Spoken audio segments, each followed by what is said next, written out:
베타 AI 뉴스레터 팟캐스트 팀입니다. 이번 주 AI 업계에서는 AI 거인들이 대체 무엇을 두고 싸우고 있는지, 그리고 그 기술이 우리의 디자인 방식과 심지어 우리 뇌 기능에까지 어떤 영향을 미치고 있는지, 26년 4월 넷째 주 가장 뜨거웠던 AI 소식들을 지금부터 하나씩 파헤쳐 보겠습니다. 자, 그럼 1부에서는 이번 주 AI 업계의 판도를 바꾼 핵심 뉴스들부터 살펴보겠습니다. 첫 번째 이야기는요, 바로 AI 산업의 정상에 있는 새 거인이죠. 구글과 오픈 AI, 그리고 엔트로픽의 보이지 않는 전쟁입니다. 이들의 전략이 지금 어떻게 충돌하고 있는지 그 속을 한번 자세히 들여다보죠. 먼저 구글입니다. 구글 내부에 지금 비상등이 켜졌어요. 왜냐하면 AI 코딩 능력 경쟁에서 경쟁사인 엔트로픽에 뒤처지고 있다는 위기감 때문인데요. 그래서 아주 급하게 스트라이크 팀이라는 것까지 소집했습니다.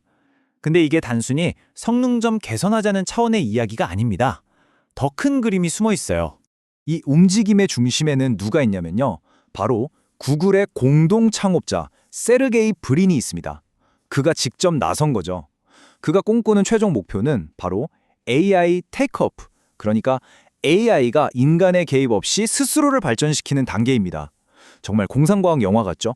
그리고 그 거대한 목표를 향한 첫 단추가 바로 AI의 코딩 능력을 극한까지 끌어올리는 거라고 보고 있는 겁니다. 자, 구글이 이렇게 전열을 가다듬는 동안 오픈 AI는 오히려 정반대의 행보를 보이고 있습니다. 한때 모두를 놀라게 했던 동영상 생성 모델 소라나 과학연구처럼 당장의 핵심 사업에서 약간 벗어난 야심찬 프로젝트들을 지금 정리하기 시작한 겁니다. 이런 전략 변화는 그냥 구조조정 수준이 아닙니다. 과학 부문과 소라 프로젝트의 핵심 인물들이 회사를 떠나면서 오픈 AI의 선택과 집중은 더욱 명확해졌죠. 이제 그들의 모든 자원은 기업용 AI 시장과 앞으로 나올 거대한 슈퍼앱이라는 단 하나의 목표를 향하고 있습니다. 하지만 이 결정 뒤에는 깊은 철학적 고민이 숨어 있습니다. 회사를 떠난 소라의 창시자 빌 피블스는 정해진 길만 가는 연구소는 번창할 수 없다고 말합니다. 이건 결국 돈이 되는 제품을 만들 것이냐, 아니면 미래를 여는 연구에 투자할 것이냐 하는 AI 업계의 아주 오래된 딜레마를 보여주는 거죠.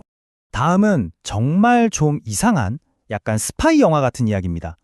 미국 정부가 한 회사를 위험하다면서 블랙리스트에 올리려고 하는데, 동시에 바로 그 정부의 다른 기관에서는 그 회사의 최첨단 기술을 비밀리에 사용하고 있다면 이게 믿어지시나요? 바로 엔트로픽을 둘러싸고 벌어지고 있는 모순적인 상황입니다. 이 모순의 중심에는 국방부와 국가안보국, 즉 NSA의 엇갈린 입장이 있습니다. 국방부는 엔트로픽을 위험 요소로 분류하려고 하는데, NSA는 바로 그 회사의 최첨단 모델 미토스를 국가 사이버 안보에 활용하고 있다는 거죠. 이 갈등의 근본적인 원인은 엔트로픽이 자사 기술이 대규모 감시나 자율 무기에 쓰이는 걸 거부했기 때문입니다. 기술 윤리와 국가 안보 사이의 팽팽한 줄다리기가 백악관까지 이어지고 있는 겁니다. 자, 이렇게 치열한 경쟁과 갈등 속에서도 기술은 정말 놀라운 방식으로 진화하고 있습니다. 이번에는 AI가 창의성의 영역을 어떻게 바꾸고 있는지 한번 살펴보겠습니다. 주인공은 바로 엔트로픽의 새로운 도구 클로드 디자인입니다. 이제 디자이너와 AI가 마치 한 팀처럼, 동료처럼 협력해서 시각적인 결과물을 만들어내는 시대가 열렸습니다. 이 도구가 얼마나 강력하냐면요, 단 몇 분 만에 제품의 프로토타입이나 웹사이트의 와이어프레임을 뚝딱 만들어냅니다. 심지어 복잡한 투자 제안서까지 브랜드 스타일에 딱 맞춰서 완성해주죠. 이건 디자이너와 마케터의 작업 방식이 근본적으로 바뀔 수 있다는 의미입니다. 사용법도 놀랍도록 간단합니다. 필요한 자료를 그냥 던져주고 AI랑 대화하듯 아이디어를 다듬는 거죠. 동료를 초대해서 함께 작업하고 마지막엔 캔바나 파워포인트 파일로 깔끔하게 내보내면 모든 과정이 끝납니다. 하지만 이렇게 편리한 AI 기술의 이면에는 우리가 반드시 주목해야 할 그림자가 있습니다. 마지막 파트에서는 AI가 우리 뇌와 디지털 보안에 미치는 예상치 못한 위험들을 살펴보겠습니다. 이 숫자 마이너스 55%, 여기에 주목해 주십시오. MIT 미디어랩의 아주 충격적인 연구 결과인데요. 학생들이 과제를 할 때 챗 GPT를 사용했더니 뇌 활동량이 무려 55%나 감소했다는 뜻입니다. 이 그래프를 보면 그 심각성이 한눈에 들어오죠. 아무 도구도 쓰지 않을 때를 100으로 본다면 구글 검색만 해도 뇌 활동이 줄어들고 챗GPT를 사용하면 거의 절반 수준으로 떨어집니다. 이걸 인지적 오프로딩이라고 하는데요. 쉽게 말해 생각하는 일을 AI에 떠넘기면서 우리 뇌가 게을러지고 있다는 겁니다. 그 결과는 생각보다 심각합니다. 기억력이 떨어지고 교수님들이 영혼이 없다고 평가할 만큼 창의성 없는 결과물이 나오기도 하고요. 심지어 내가 한 일에 대한 성취감마저 사라지고 장기적으로는 뇌기능 저하로 이어질 수 있다는 경고까지 나옵니다. 이런 AI 관련 위험은 단순히 이론에 그치지 않습니다.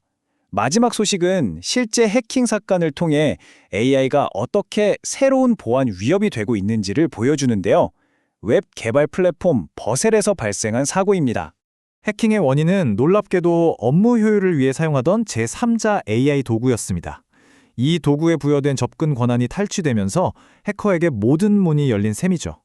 이 사건은 우리가 편리하다는 이유로 AI 서비스를 업무에 연동할 때 자신도 모르는 사이에 얼마나 큰 보안의 뒷문을 열어두고 있는지 경고하는 사건입니다. 그럼 2부로 돌아오겠습니다. 2부에서는 이번 주 세상을 놀라게 한 AI 오픈소스 코드와 미래를 엿볼 수 있는 최신 연구 논문들을 자세히 소개해드리겠습니다. Beta AI newsletter, your favorite AI newsletter. 매주 수요일 오후 2시 애니메이드 AI 소식을 전해드려요. Beta AI newsletter, your favorite AI newsletter. 매주 수요일 오후 2시 애니메이드 AI 소식을 전해드려요. 베타 AI 2부로 돌아왔습니다. 자, 이번 주에도 AI 분야에서 정말 주목할 만한 최신 논문과 오픈소스 코드를 함께 좀 깊이 있게 살펴보겠습니다. 이번 주에는요, AI가 도대체 어떻게 생각하고 배우고 또 혼자서 발전하는지 정말 흥미로운 논문 3편을 먼저 살펴볼 거고요. 그리고 이어서 이런 기술들이 실제로 코딩이나 3D 세계를 만드는 데 어떻게 쓰이는지 보여주는 아주 강력한 오픈소스 2가지를 소개해 드릴게요. 자, 그럼 바로 시작해 볼까요? 첫 번째로 살펴볼 논문은 Rational Rewards입니다. AI한테 그림 평가해달라고 했는데 10점 만점에 9점 이러면 좀 아쉽지 않으세요? 이 연구는 바로 그 점을 파고들어요. AI가 그냥 점수만 툭 던져주는 게 아니라 왜 그렇게 생각했는지 그 이유를 아주 구체적으로 설명하게 만드는 그런 새로운 접근법을 제시합니다. 여기 보시면 그 차이가 확 보이죠? 왼쪽의 기존 모델은 그냥 9점, 이게 끝이에요. 그런데 Rational Rewards는 9점이라고 하면서 이건 구도랑 색상 대비가 아주 뛰어나네요 하고 구체적인 근거를 딱 제시하죠. 진짜 전문 예술 비판가 같지 않나요? 이런 피드백이 있으면 우리가 AI랑 훨씬 더 깊이 있는 대화를 할 수 있게 되는 거죠. 그럼 모델이 어떻게 이런 비평과 같은 능력을 갖게 되는 걸까요? 그 비결은 바로 패롯이라는 아주 똑똑한 프레임워크에 있습니다. 이 방법의 핵심은 이거예요. 사람이 112, 이건 이래서 좋은 거야 라고 정답을 알려주는 그런 비싸고 힘든 과정이 전혀 필요 없다는 거죠. 그냥 A가 B보다 더 나은 것 같아. 이 정도의 단순한 선호도 데이터만 가지고도 모델이 스스로 고품질의 평가 이유를 학습하게 만드는 겁니다. 정말 영리하죠? 이 접근법은요, 진짜 강력한 장점이 2가지나 있어요. 첫째, AI를 훈련시킬 때 피드백이 훨씬 구체적이니까 당연히 성능이 좋아지겠죠? 그리고 둘째는 우리가 AI를 실제로 쓸 때예요. AI가 내놓은 비평을 보고 구도를 좀 더 신경 써달라고 해야겠구나 하고 프롬프트를 살짝만 고쳐주면 개발자가 코드를 하나도 안 바꿔도 훨씬 더 좋은 결과물을 얻을 수 있다는 겁니다. 자, 그럼 2번째 논문으로 넘어가 볼까요? 우리가 쓰는 챗 GPT 같은 모델들을 더 똑똑하게 만들려고 추가 훈련을 시키잖아요. 그때 On Policy Distillation, 줄여서 OPD라는 기술이 아주 중요하게 쓰이거든요. 그런데 이게 도대체 왜 효과가 있는지 그 원리가 명확하게 밝혀지진 않았었어요. 이 연구가 바로 그 OPD의 복잡한 작동 방식을 아주 속 시원하게 파헤칩니다. 연구 결과를 보니까 OPD가 성공하려면 딱 2가지 핵심 조건이 필요했어요. 첫째, 배우는 학생 모델하고 가르치는 교사 모델이 생각하는 방식, 그 패턴이 서로 비슷해야 한다는 거고요. 그리고 둘째, 교사 모델은 학생이 이미 아는 걸 그냥 좀 더 잘하는 수준이 아니라 학생이 아예 경험해보지 못한 완전히 새로운 능력을 보여줘야만 한다는 겁니다. 딱 그거죠. 준비된 제자에게만 스승이 비법을 전수해주는 것과 같은 이치랄까요? 이걸 좀 더 쉽게 풀어서 말하면 이래요.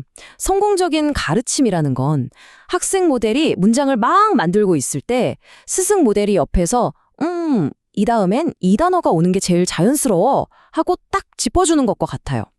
이 과정을 계속 반복하다 보면 학생은 자연스럽게 스승의 노하우를 흡수하게 되고 결국 점점 더 좋은 문장을 만들게 되는 거죠. 세 번째 논문은 스페이셜 에보인데요. 와, 이건 정말 흥미로운 상상력을 자극합니다. AI가 사람의 도움 하나도 없이 스스로 3D 공간을 이해하고 학습하는 거죠. 말 그대로 스스로 진화하는 공간 지능에 대한 연구입니다. 이 연구는 아주 근본적인 질문에서 출발해요. 사람이 이게 정답이야 라고 알려주지 않는 상황에서 AI 모델이 도대체 어떻게 3D 공간을 이해하는 능력을 혼자서 키울 수 있을까요? 사실 기존의 자기학습 방식은 모델이 자기 실수를 오히려 더 정답이라고 믿어버리는 그런 문제가 있었거든요. 스페이셜 이보의 핵심 해결책은 바로 Deterministic Geometric Environment, 줄여서 DGE입니다. 이게 뭐냐면 다른 AI한테 이게 맞니? 라고 물어보는 게 아니에요. 그 대신에 실제 공간의 기하학 정보, 그러니까 물리적인 진실 그 자체를 기준으로 삼아서 스스로 정답을 확인하는 환경을 만들어준 거죠.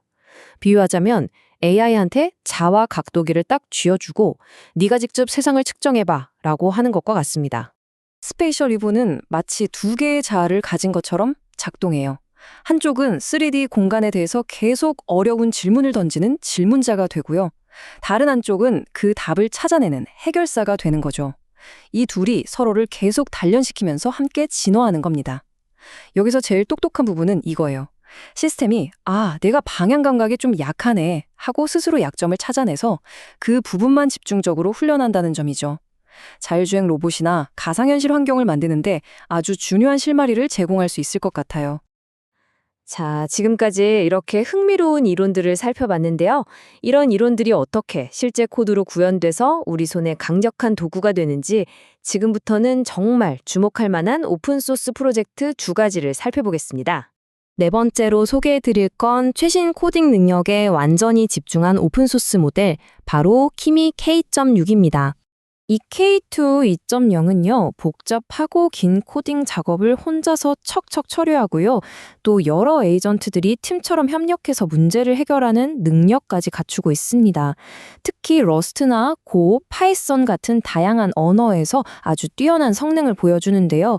실제로 아주 오래된 금융거래 시스템의 코드를 최적화해서 성능을 무려 185%나 향상시킨 사례가 있는데 이 모델이 얼마나 실용적인지 잘 보여주는 대목이죠. 월부의 평가도 아주 좋습니다. 벌셀 같은 파트너사가 그 성능을 보증하는데요. 벌셀 AI의 담당자가 직접 K2집 쓰는 Next.js 벤치마크에서 50%가 넘는 성능 향상을 보여줬다. 우리 플랫폼 최고의 모델 중 하나다라고 언급했을 정도니까요. 외부에서도 인정받는 강력한 성능이라고 할 수 있겠습니다. 실제 성능 데이터를 보시면 키미 Q.6의 저력을 바로 느끼실 수 있을 겁니다.